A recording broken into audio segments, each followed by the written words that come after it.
ability to exercise their rights without fear of retribution.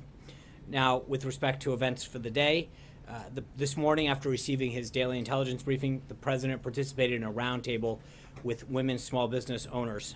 The president is hosting a group of women's business owners as part of the White House's full calendar of Women's History Month events.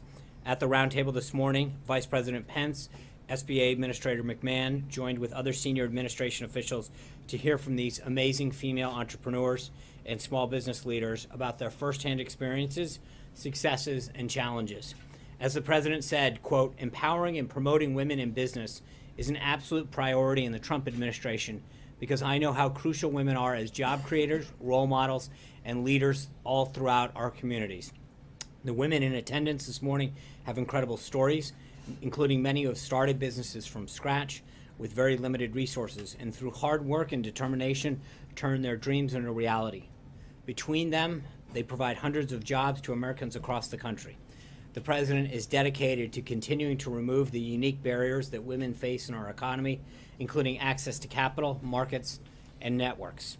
This administration will continue to advocate for policies that support working family, including a national initiative to promote women business leaders and entrepreneurs that his daughter Ivanka is helping to lead. In honor of Women's History Month, the White House has been hosting events all throughout March. Just to name a few, the Centers for Medicaid and Medicare Systems Administrator Verma held a roundtable with women in healthcare, which the president attended. The First Lady held a women's empowerment lunch on International Women's Day. Earlier this month, Second Lady Karen Pence joined women from all 5 military branches for lunch at Fort Meade, and last week hosted military women at the Vice President's residence to thank them for their service. Under President Trump, the American economy is a place for everyone, regardless of their gender, to thrive. Following the roundtable, the president had lunch with the Vice President and Secretary of State Tillerson, and at 3 o'clock, the president will sign House Joint Resolutions 37, 44, 57, and 58. All of which use the powers of the Congressional Review Act to roll back job-killing rules.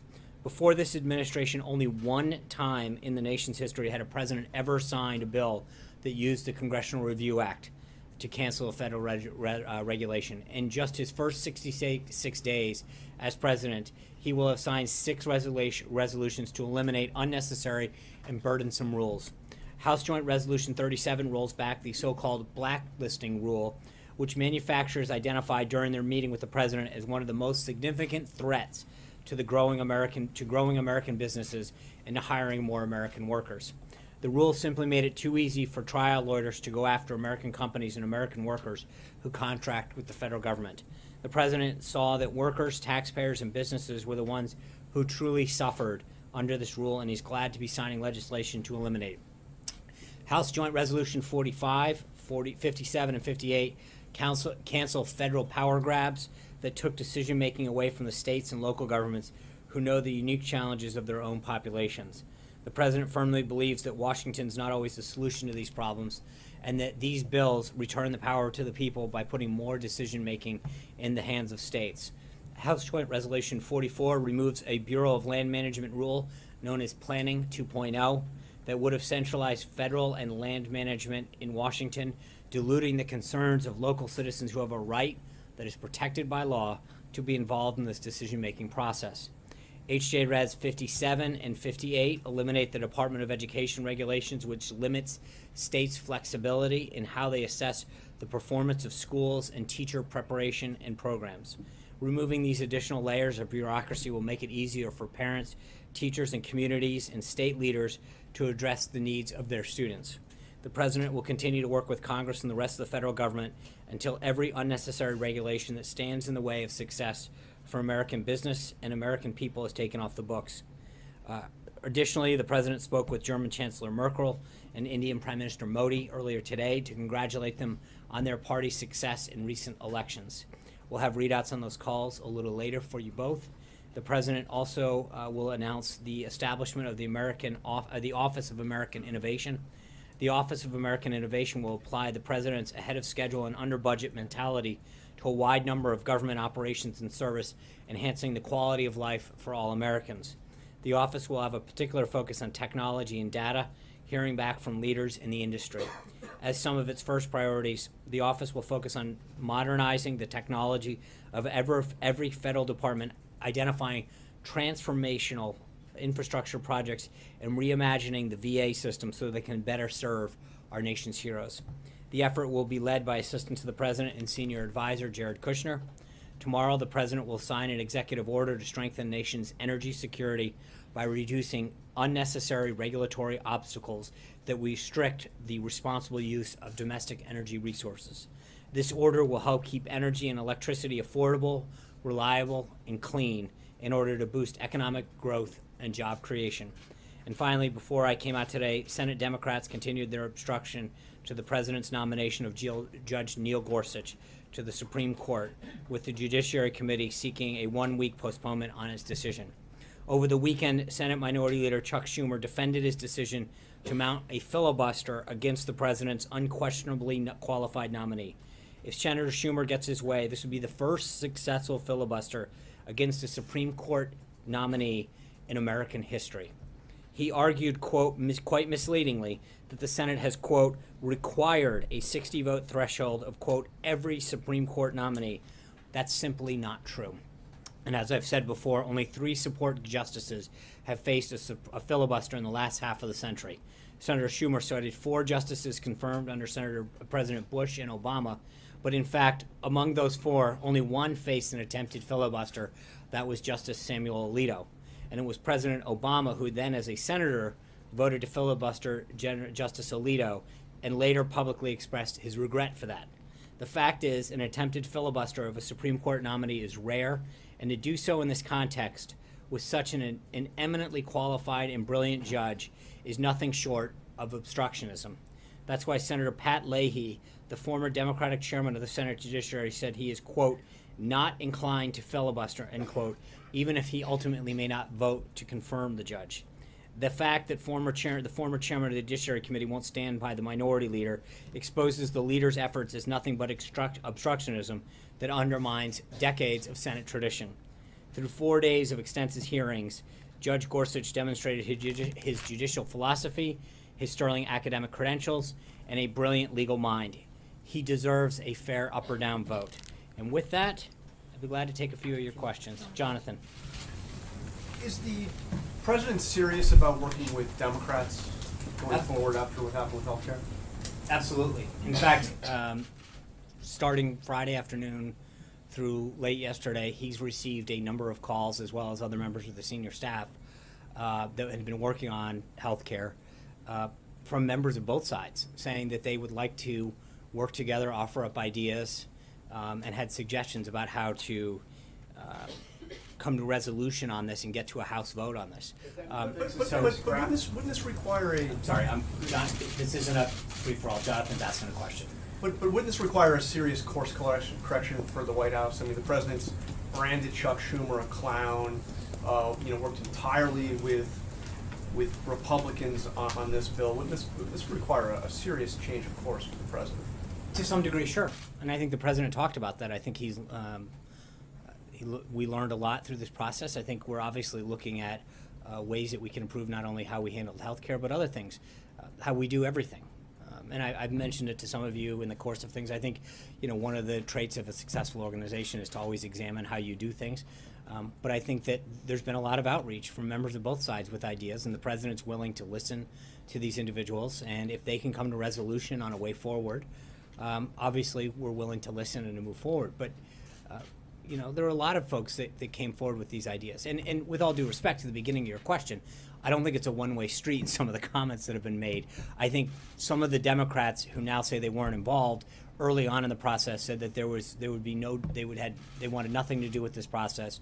There was no way that they would engage in any discussion to repeal.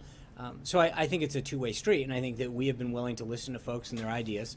And the president's advice is that if we can come up with resolution on a way to move forward, we'll certainly entertain that. And where's the buck stop for this failure? Well, it's not, but just to be clear, look, we're at the beginning of a process. I don't think we've seen the end of healthcare. As most people have noted, I think the Obama administration, from beginning to end, It ultimately took about 17 months, went through a series of fits and starts, and it wasn't until Scott Brown was elected, denying them the 60th vote in the Senate, that they finally jammed something through. And frankly, a lot of the reason that the Secretary of Health and Human Services has some of the powers that they do is because they got it, they had to jam it through. But there were several failures when Obamacare went through during the process, and ultimately they tried to go through a single payer process, and they got rebuffed on that by some of their own members. So, look, we're not saying it's the end of healthcare, but I think that we are looking to look for a way forward, and I think that a lot of the members, and again, on both sides of the aisle, have reached out not just to the president but to members of the team, willing to share some ideas, and both that will they think that would make the bill stronger. But ultimately, the goal is to get to 216 and potentially 218, depending on where we are with special elections. And so we're going to look to see where we can get those 218 votes. And there may be other opportunities to work with people across the aisle that get us to 218. But that's the name of the game, and we're going to continue to pursue that. Jim. Sean, the last Congress to pass significant tax reform took about 5 years, and that was 30 years ago in 1986, after the failure or the defeat of the American Health Care Act on an issue where there was broad GOP consensus. What makes the president think he can pass significant tax reform this year?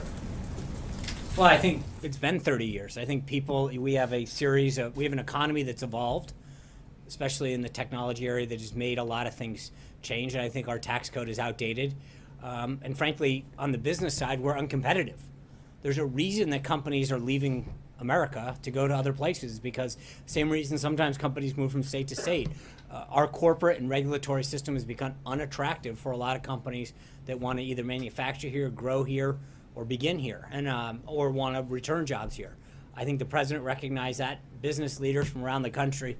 It's not a partisan issue. I mean, you go out to the tech sector out in Silicon Valley in particular, there's a lot of these companies out there that admittedly weren't with the president during the election or continue not to be, and I think recognize that we are not as competitive as we can be when you consider the tax and regulatory climate of other countries around the world, and we need to be more competitive. Then I think you look at the individual side of the house, and I think especially when you talk to middle-income Americans, especially when in the context of health premiums going skyrocketing up, they recognize that they need some relief. And so we've got to do what we can to address that. John Christopher. Thank you. Historically, since healthcare has beguiled many presidents, all the way back to Harry Truman, and certainly when Hillary Clinton came to Washington, she went to the Hill and thought that she could get it done. I'm sure there are many lessons you can learn from previous presidents and perhaps previous first ladies. Has the president thought of ever reaching out to Hillary and finding out, how she maneuvered and some of the best practices or some of the pitfalls that she's come into? Well, and I think that he's met with Dr. Zeke Emanuel and others. It's not been he has reached out to several people throughout this process to gauge both their policy ideas and strategy ideas. And I think, the president noted on Friday afternoon that we learned a lot on several fronts about strategically how to handle this, as well as some of the members that we thought we would have with us. And we're re-examining that on a variety of bases. Margaret. Thank you. We got some guidance from the White House earlier about Chairman Nunez's meeting on the White House grounds involving, I guess, the SCIF and the idea that questions about the meeting should be referred to the committee chairman. But I wanted to ask you a slightly different question, which is, does the White House know now what actually happened? Do you have issues with the idea that someone, perhaps in the executive branch, shared information on the White House grounds without you knowing about it? Are you investigating this? Do you believe it was a leak? Or was it in fact someone on the White House staff or NSC staff or on loan to either who provided the information and therefore it's not a leak? So I obviously, all of what I know has been available through public comments.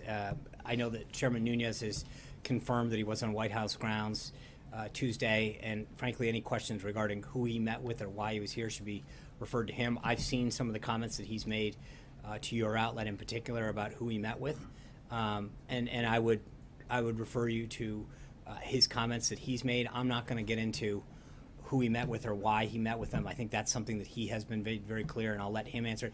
This is he is the one who has discussed what he is reviewing, and so I will leave it up to him and not try to get in the middle of that. Just to close the circle on it, I'm asking a slightly different question. Okay. At least I'm trying to ask a slightly different question, which is, does the White House know what happened now beyond public accounts? And are you satisfied that you don't have an inappropriate leak in the executive branch? No, I'm not. We're not concerned about that. I know that he is, again, everything that I know about what he has done is through public reports that he has made on the record to different folks. When he said he has multiple sources, he had met with different folks to gather things as part of his review of the situation. And so all I know and what I'm willing to communicate is what has been made available through on the record comments that he has made. You have to be cleared onto the No, White not House. necessarily. I don't know that members of Congress need to be cleared. But wouldn't the White House want to know? I mean, Again, wouldn't I think the there's a difference. president He's doing a review, and it's not something that we're going to necessarily get in the middle of or get in the way of. It's part of it is to let him review and have conversations and look at things that he thinks are relevant.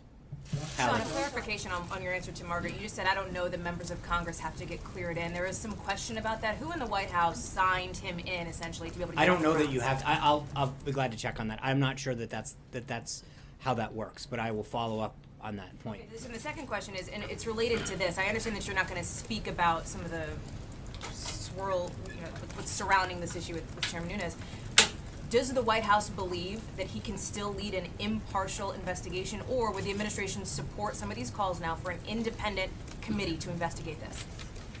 First of all, I would question what this is, because as I've mentioned countless times from this podium, there's two issues at hand. There's multiple. There's number one, there's any action with respect to Russia itself, and every single person that's been briefed by Director Comey in particular and the FBI has said there's nothing there. What he is looking into are two things that we are aware of because of the pleas that we have made. One is the leaks of classified and other information that have come out, and two is whether or not there has been people that have been unmasked and whether or not there's surveillance occurred. I don't know why we stand by the original request that was made, and I think Director Comey in open testimony the other day talked about what the FBI is looking into. So I think we, have a lot of people looking into this whole situation.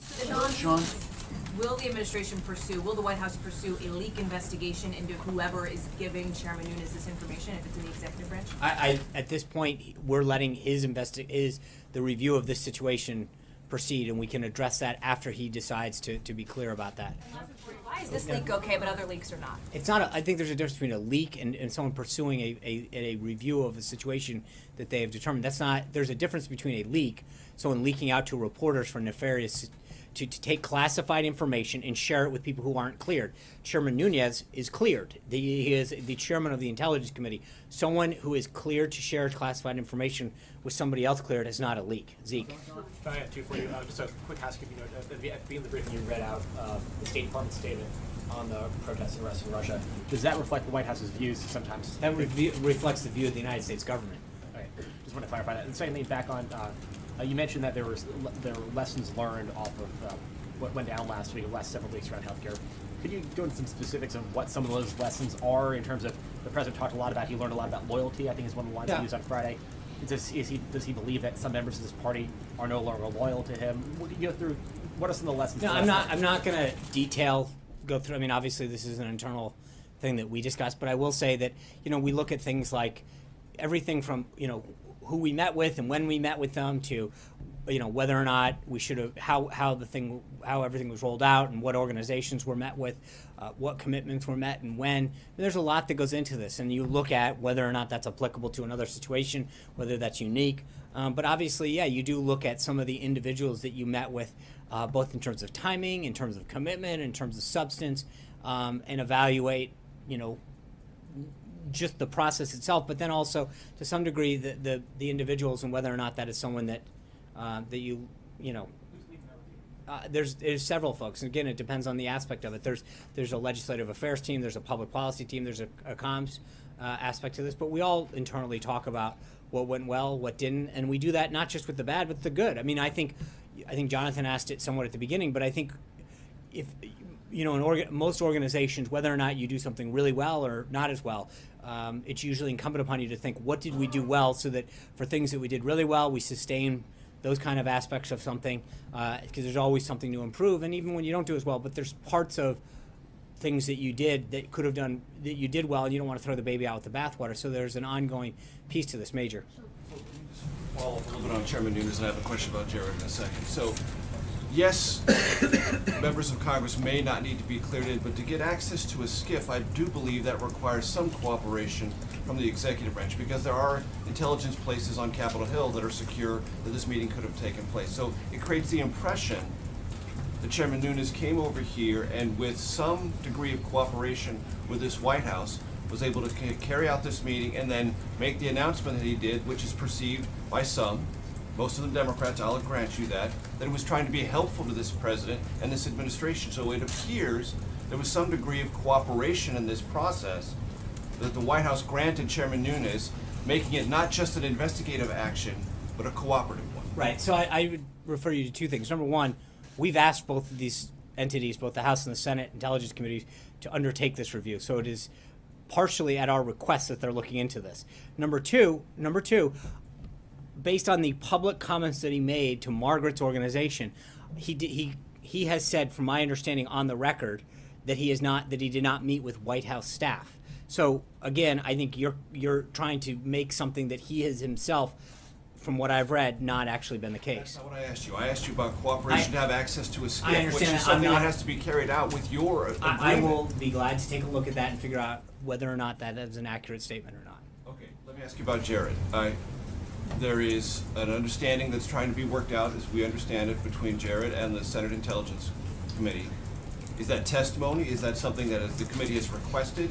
Is he volunteered? Yeah. And does he believe he has something to explain to that committee and more broadly the American public about what he did on behalf of the transition, with whom he met with, and some of the meetings that he took that are raising questions about Russia and folks that he met with that are outside of diplomatic channels but have other aspects to their Russian business deals that may cause concern? So throughout the campaign and the transition, Jared served as the official primary point of contact with foreign governments and officials until we had State Department officials up And that was once we the assumed. President-elect's request. That's correct.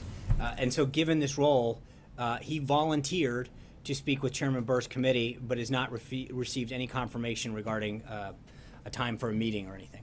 Is this going to be a private meeting, or is this going to be a I don't public? know. He And was what at is he trying to accomplish with that?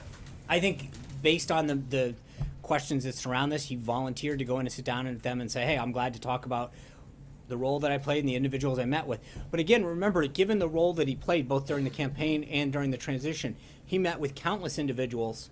That was part of his job. That was part of his role. And he executed it completely as he was supposed to. And so he doesn't believe he owes the American public an explanation For about what? this. Doing his I'm job? just Meeting asking. with? But you're acting as though there's something nefarious about doing what he was actually tasked to Well, do. it's not every day that someone in a senior position like Jared's volunteers to go talk to the Senate Intelligence No, Committee be- about an investigation because of the- dealing with meddling by a foreign power Right, in the and I American think based on election. the media frenzy around this, and I'm answering it. And I'm just saying to you that based on the media frenzy that existed around this, he volunteered to make sure that he said, hey, we've made some contacts. I'd be glad to explain them. Let me know if you'd like to talk. Plain and simple. Yeah. So just to be clear, just to kind of follow up on what everyone's been asking about Chairman Nunes. So the White House does the White House have knowledge of the information that Chairman Nunes received when he came to the White House the first time? And if that's the case, or if that's not the case, is your position that the White House is not going to look into where he got the information from, or who gave him the information until his investigation is complete? I think that I'm not aware of where he got it from. I know in his public statements he's talked about having multiple sources, and so I don't know how he derived a conclusion that he did. And I think that at this point the goal would be to wait until the review that he is undertaking is completed. Caitlin. Why would Nunes need to brief the president on documents he viewed on White House grounds? Because that's a big assumption that you're making that's the only thing. He, as I said just a second ago, he had multiple sources on multiple topics. We don't know what he briefed him on in its totality, and so to jump to that conclusion is frankly irresponsible. One more question. Yeah. When will the White House resume releasing visitor logs? We're reviewing that now. Alexis. Just to follow up, I have two questions. One is on taxes, but last week you were advising the press corps that it didn't make sense for Nunes to come to the White House and brief the president on something that he had obtained from the White House, from the administration. So my question to you is, I know what you just said, but is it, can you say factually, absolutely flatly, that it is not possible that Chairman Nunes came to brief the president on something that he obtained from the White House or the administration? Now, I can't say 100% that I know anything what he briefed him on. What I can tell you through his public comments is that he has said that he had multiple sources that he came to a conclusion on. So to the degree to which any of those sources weighed on the ultimate outcome of what he came to a decision on, I don't know, and that's something that frankly I don't even know that he discussed with the president. So it's possible, as far as you know right now. It's anything. possible. I mean, that's It's possible. anything's possible. Okay, here's my question on taxes. Yeah. The president has said that in the past that he thought maybe tax reform would flow over into 2018, calendar year 2018. And we know from the president's admiration of the 1986 tax reform, that took more than 2 years. Can you answer two questions about tax reform? Does the president anticipate that it will take that long going into 2018 or beyond? And who is going to write the tax legislation? Who is going to devise the plan that the president wants to put his name on? Well, so on the first one, I know that Secretary Mnuchin has talked about August as a target date, and I think it depends. I mean, as you point out, these are big things. There's a lot of groups that are going to want a ton of input because of the very nature that it's been 30 years. But I think part of this is going to be dependent on whether, how the degree to which we can come to consensus on a lot of big issues.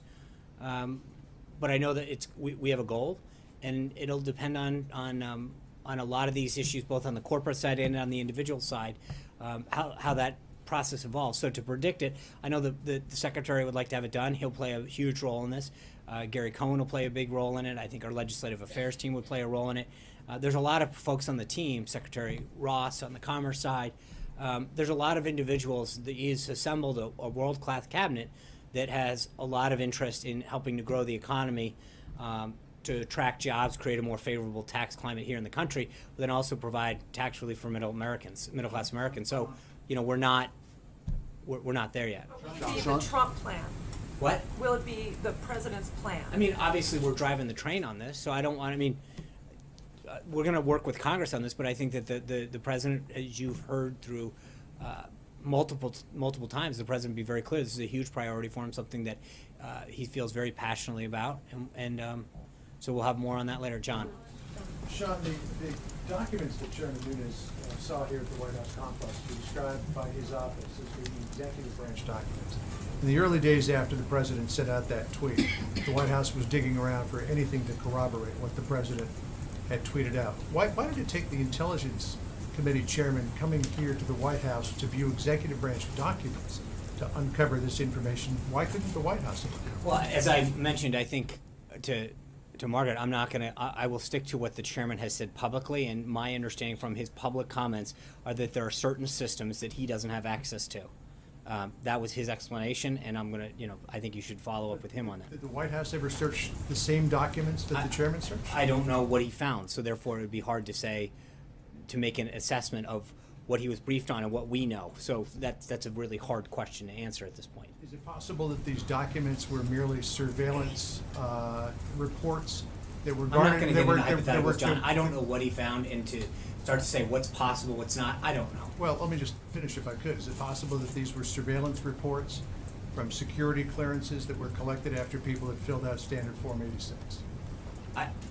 I don't know. I don't know I honestly don't know what he's got on his systems and what the intel community has on theirs that he wouldn't have access to. So I don't know what he would have had access to already. So, Eamon. Thanks, John. On tax cuts, it looks like you guys got a little bit of political cover from the House Freedom Caucus over the weekend to do this without paying for all of it. That is adding to the deficit. What's the right number from the White House's perspective to add to the deficit in order to do tax cuts? How high are you willing to go in terms of deficit addition? It's a really early question to be asking at this point. I think the question is, as we construct this both on the corporate side, And then on the individual side, I think part of it is it's going to be an equation that isn't just driven by that, but more what's going to attract jobs, what's going to help us build, what's going to grow the economy. I think we're growing around, potentially growing around 2.6, and the president really would like to see that growth rate up in the high 3s, 4s, and 5s. And so there's a question about what part of tax reform, especially on the corporate side, will help us spur the economy and grow jobs. And I think that's an ongoing discussion. I think that's more of the driver of this, and then I think as it evolves, we'll have a score and we'll know more. Are you comfortable entirely adding to the deficit, or do you think some I piece of it think, needs to be but offset? Maybe right. have some other spending I cut somewhere don't. else? You're asking really early in the process to make that kind of analysis before we have a policy set forth or have any kind of notion of what a score would look like. That Olivier. Thanks, John. There's been a steady escalation of the American role in the war against the Islamic State. We've seen Marines come ashore in Syria. There were changes to rules of engagement. I'm trying to understand the relationship between that change and the president's ISIS strategy review. Has he personally signed off on all the changes in America's posture in the field since January 20th? Is that something that's left up to the commanders in the field? I don't understand the relationship Well, between it the two depends on things. which, mission you're talking about specifically, or Marines just left in, I think, October. They obviously went ashore much more recently than that. So did he have to sign off on that? I think it depends on. I mean, he speaks with General Mattis, his national security team, very regularly. I'm not going to get into some of the details of what comes up in those settings, but I will say that, as I've noted in the past, I think philosophically the president has made it very clear that that he wants to give the commanders on the ground much more flexibility to execute their mission, especially when it comes to defeating ISIS. That's a very big change in philosophy, but I think it also depends on the magnitude of the mission, the number of ground troops in particular, and so this is an ongoing discussion that he has with Secretary Mattis, Chairman Dunford, and others. On the review, are you waiting? Is the president waiting until the review is complete before you announce sort of a new posture, new strategy, Yeah, or is it as conclusions come in, you're adapting day to day? I think some of it is an ongoing discussion that he's having with both Chairman Dunford of the Joint Chiefs and Secretary Mattis of the DoD, that at certain times when they meet, they'll update him on certain things and give him an update on where they're headed right now. As the review is ongoing, there are certain events that are part of, or will be part and parcel of the review in terms of where we're going, and so they'll update him on that and talk to him about the tweaks. Gabby. Thank you, Sean. President Trump has sent out 2 tweets now criticizing members of the House Freedom Caucus for preventing Planned Parenthood from being defunded by opposing the AHCA. Is that something that he would want to see tacked on as a rider to next month's funding bill? Well, I think that he's made very clear what his position is on Planned Parenthood, and obviously this was an opportunity to defund it, but I don't want to get ahead of our legislative strategy. We'll look at other opportunities, but this is definitely one that was a way to make that happen. Steve. On that legislative strategy and the idea of working with Democrats, there's a school of thought in this town that last week proved that the president is lacking in political capital. So I have 2 questions. One is, what's in it for Democrats to work with the president now? And 2, if fully pursued and to get things through the House, Democrats and Republicans work together, wouldn't that tend to undermine the job security of Speaker Ryan if the House Freedom Caucus is frozen out? Well, so 2 things. Number one, I think the message that sends the American, as I mentioned, I think it was Jonathan at the beginning, it's a 2-way street. We heard, you see whether it's Judge Gorsuch, which they're, throwing down decades of Senate tradition by saying we're just going to filibuster this guy. I don't think there's anyone in America that can honestly look at his qualifications and suggest that he's not qualified as a jurist on the Supreme Court. There's nothing that anyone has seen or laid a glove on him through these 4 days that suggests that he's not qualified to serve. And I think that and again with Obamacare, repealing and replacing it, several of the leading Democrats came out from the get-go and said we have no interest in doing that. So I think there's a point at which both parties can look back and figure out whether or not it's worth engaging. I think the president, as I mentioned, is eager to get to 218 on a lot of his initiatives, whether it's tax reform, infrastructure. There's a lot of things, and I think that he is going to be willing to listen to other voices on the other side to figure out if people want to work with him to get these big things done, to make Washington work, to enhance the lives of the American people, then he's going to work with them. I think he had a great meeting with the CBC the other day, for example, where he talked about infrastructure. He talked about loans and small business lending, education. There are things that he is willing to engage individuals with, or groups or caucuses, to get to 218 and further advance his agenda. So it's not about undermining anybody. It's about moving the agenda forward and getting things done. But it's Speaker Ryan who puts bills on the floor, not the president. So what's in it for Speaker Ryan? Getting things done. I think there is still a sense of doing what's in the best interest of this country that exists. So, I mean, let's just make sure that we understand. I think that his goal, he came here to get things done. And I think, as it was pointed out, there was a level of disappointment that he expressed on Friday. He wants to get things done. If people want to work together, and I think what this event on Friday did was, frankly, draw more people into the process to saying, okay, let's figure out if we can actually come together with some consensus ideas to get to 218, whether or not they come from one side of the aisle or the other, to pass this bill and to make a better system. He understands, and frankly, I think a lot of Democrats do, that there's an opportunity here. With health care being such a big issue, with Obamacare being such a looming disaster, that we have an opportunity to do some stuff. And if Democrats want to join in, then that's great, and we'll do that. Mike. Excuse me.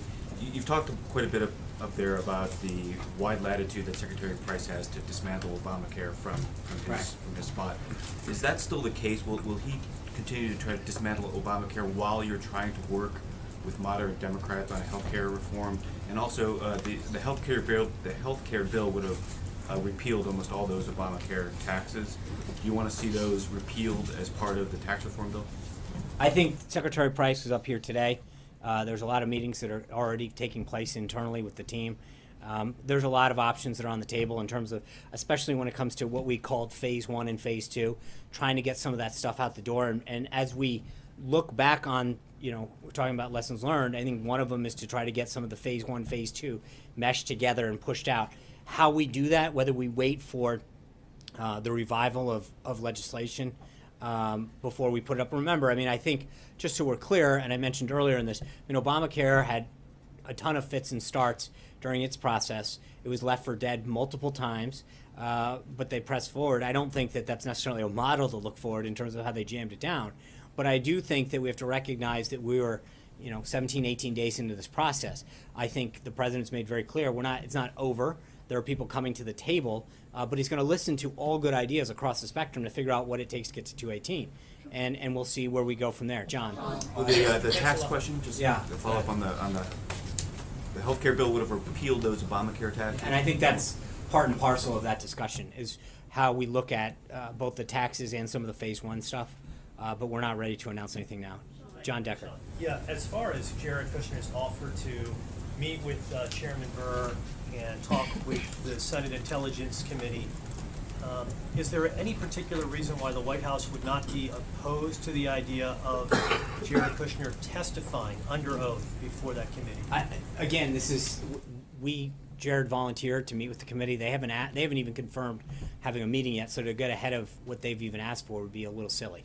Send, in the White House's view, a dangerous precedent in having a senior aide to the president going up. Ordinarily, we see sometimes the White House invoking executive privilege. Why haven't you done this in this particular case? Because I think Jared did a job during the transition in the campaign where he was a conduit to leaders, and that's until we had a State Department of functioning place for people to go. Remember, we had a delay in some of these things, and that was his role. And he wants to make sure that he's very clear about the role that he played, who he talked to, and that's it. Jim. Is Obamacare repealed dead? I don't think it's dead. In the sense, have to be dead if you're going to have Democrats working with you. To, why? No, to I don't know that that's true, because I think Care it's Act. Why would they work because with you? It's dying. You're still trying to repeal it. Because I think part of it is there's a recognition that it is failing. It's dying on its own. It will be dead soon. Democrats say it's not dying. Okay, well then a lot of Democrats need to get there more are money. repairs that need to be made, they say, but I to kill the that, whole but thing might I not understand be what they want, the route they but want to go. I think there's a difference. I think that we recognize that premiums continue to go sky high, deductibles are going sky high, choices are going down. By Leader Pelosi's own metric, this is dying. She's the one who crafted the metric. She said that there was a three-pronged system determining its success. It is an abysmal failure. If they want to come back to the table and recognize how we can do it in a more responsible way to achieve the goals that Obamacare set out to do, but do so in a way that's going to do the opposite of what Obamacare actually did, which is to increase choice, drive down cost, we're willing to have that discussion.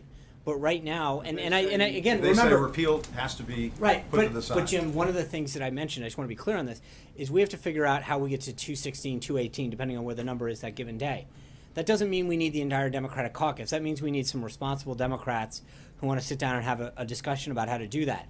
And I think that there may be enough of them that are willing to do that. But I understand where the Democratic leadership is, and that's one thing. I mean, they continue to stake out a very, very far left position.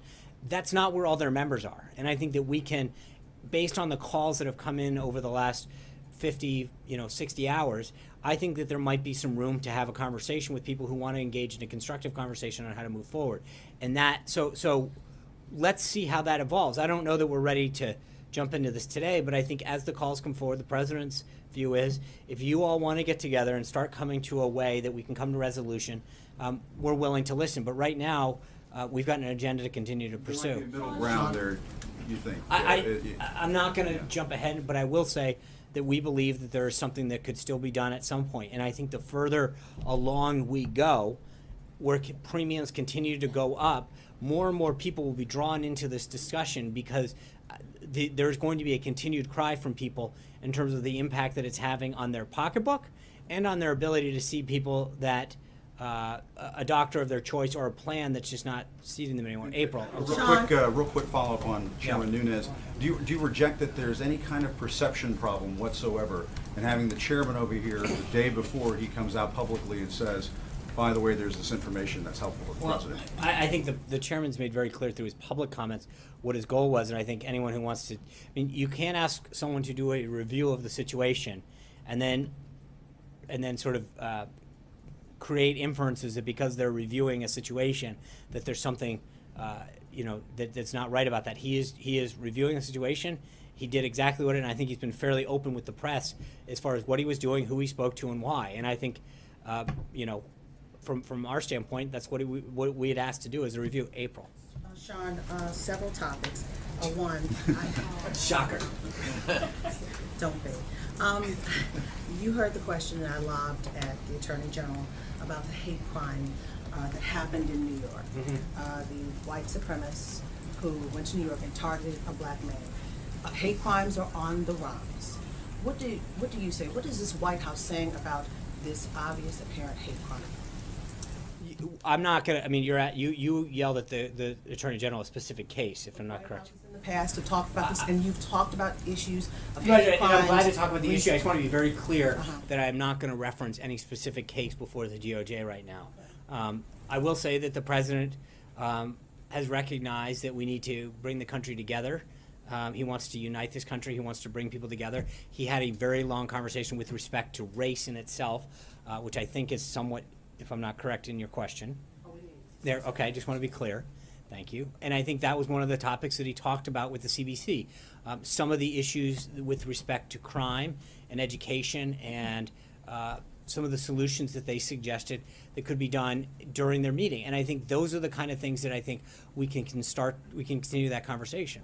Sean, unfortunately, there's been a rise in hate crimes when it comes to different groups, to include anti-Semitic crimes. Yeah, and you've commented from that podium. This is clear. This gentleman in his jailhouse gave a statement to a reporter talking about he wishes the man were younger and he was a thug that he killed. So, what do you say to this? This is clear. It's racism at its utmost. Yeah. Two issues. Number one, I think hate crimes, anti-Semitic crimes of any nature should be called out in the most reprehensible way. There is no room for that in our country, and I think the president noted that in the joint address, that there is one issue that, despite policy, should unite us, and that is calling out hate, that is calling out divisiveness based on the color of one's skin, one's religion, one's gender. The president's been very clear on that, and he's called it out before. He's, with respect to certain particular situations, he made it very clear at the opening of his joint address. That's what he led with, is a call to denounce hate no matter where we come from politically. He's also talked about it the night that he took the stage on that Wednesday morning around 2:40 a.m. about how one of the things that he needed to do and wanted to do as president was unite all Americans. But I think that there's one other piece to this, April, that I just want to be clear on. While we unequivocally, no question about it, need to call out hate, anti-Semitism where it exists, there is another thing that we have to do. And in your case in particular, while I don't know all of the details and I don't want to reference any specific case, but I think we saw this the other day with some of the anti-Semitic behavior that was going out with respect to people of the Jewish faith, is that we saw these threats coming into Jewish community centers, and there was an immediate jump to criticize folks on the right and to denounce people on the right and ask them to condemn them. And it turns out that, in fact, it wasn't someone on the right. And it was the president from the get-go had said, I bet you it's not someone, and he was right. And yet, oh no, I understand that. And that's I'm saying he's a white supremacist. I understand that, and I think in those cases, there's no question, black and white, we need to call out all instances of this. But that being said, while we're on the topic, I do think that there has been a rush to judgment in a lot of other cases when it comes to, in particular, some of the anti-Semitic discussion, where people have jumped to the conclusion about denouncing people on the right and asking for this. And in that particular case, we saw that the president was right and that this rush to judgment by a lot of folks on the left was wrong, and none of them have been held to account on that. And that is something that equally needs to be called out. When people are charging something of someone that is not true, there has been nothing to go back to those individuals. Nothing on the left who came and asked for everyone on the right to denounce something that they weren't guilty of. And I think that there needs to be an equal go back in time and call out those individuals for rushing to judgment and calling out those individuals. My second topic, and I'm done. Someone who was in the room, you like talking about this CBC meeting that happened last week, someone who was actually in the room at that meeting said that the issue of HBCUs came up, and that's a very sensitive subject right now in the black community and here at the White House. The issue of HBCUs came up, and it's Omarosa said that she would be the one heading the HBCU office at the White House, and the president did not make a response, confirming or denying. Will this be the case? Is this the case? We don't have any announcements to make. I assume that you're referring to the executive order, and we don't have anything to announce on that subject at this time. Kristen. Sean, thank you. Given that the Freedom Caucus blocked the bill to repeal the Obamacare, does the president still believe he can work with the Freedom Caucus on future pieces of legislation? I think it's going to depend on what legislation. So not necessarily. Well, again, I'm not going to. It's not a question of we're going to work with anybody who wants to work with us on achieving the goals that the president set out. I don't think we're not putting anyone and saying we'll never work with you again. It is that balance. No, I don't think he's written. No, I think as he mentioned, he learned a lot through this process about loyalty. And it's not just a block, it's certain individuals. And again, I'm not going to get into naming names, but I think the president learned a lot through this process. And you know, one of the things that's interesting is when you look back, and I know there's been a lot to make of this, the president also recognizes that when there's not a deal to be made, when to walk away. That's one of the traits. It's not just about making deals, it's knowing when to walk away from deals and knowing when there's a bad deal that's the only solution. I think the president understood that while you can get a deal at the time, that sometimes a bad deal is worse than getting a deal. And I think he smartly recognized that what was on the table was not going to be keeping with the vision that he had. And so he decided that this was not the time and that a deal was not at hand. Let me ask you about this tweet over the weekend. Does he regret tweeting to his followers that they should tune in to Judge Jeanine, only to tune in and then have her call for House Speaker Paul Ryan to step down? That's it, plain and simple. But does he owe Speaker Ryan an apology then? He and Speaker Ryan talked extensively over the weekend. I mean, I don't know if they talked today. I think they talked both Saturday and Sunday at length. But again, he's a fan of the show. He tweeted out support of it. That's it, plain and simple. I know what a lot of people say, Kristen. I just said it. So does he owe the House Speaker an apology? He doesn't. He's spoken for what? For supporting a show on Fox? No. And does Dave. he still have confidence they can work together, Sean? Dave. Two questions. One, on the president choosing Jared Kushner for this new Office of American Innovation to reform government across the government. Obviously, Jared Kushner has 60-some days of experience in Washington, never had a prior government job. Does the president view that somehow as an advantage in this case? In some cases, when you look at the individuals that he's bringing in, again, I think one of the things that Jared, and again, they may talk more about this later, but one of the things that Jared's looking at is some of the procurement, the technology aspects.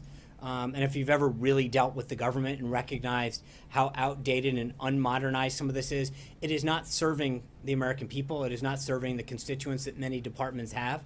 And I think looking at how we procure different things and procure technology in particular is important. It's an important way. I mean, I think when you look at the VA in particular and recognize how it handles certain things, there are certain things it does really well. By the way, it buys prescription drugs really well. Buys them in bulk, gets the job done. But there's certain things that it may not do as well in terms of how it keeps its records and how it serves veterans, how it lends money, et cetera, that we can look at and figure out, is there a better way? Government is not business, right? We recognize that there are certain things that business would never do in terms of what government has to do because we serve all of our people. But there are certain practices that we can put in place that can help us deliver a better product, a better service to the American people in some of these key areas.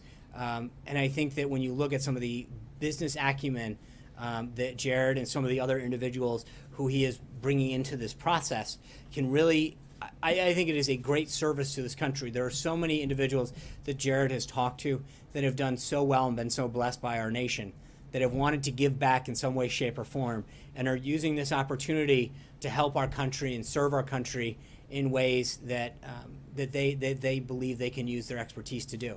And on healthcare, Yeah. This review that you've talked about, what went right, what went wrong. I know you don't want to name names, but would it be fair to say at this point that the president has written off some people? I think I answered that question. It's not a question of written them off. It's a question of understanding. There's sort of an understanding of how you deal with certain people and how they dealt with you, but it's not a question of writing them off. We're going to need to get to, as time goes on, I'm going to just keep saying 218. It's easier.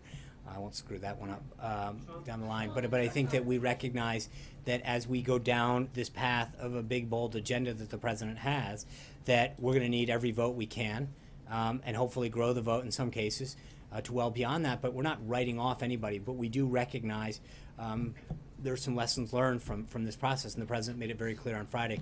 Thank you guys very much. I'll see you tomorrow. Before Enjoy the day. midterm, John, you think we'll see it before midterm?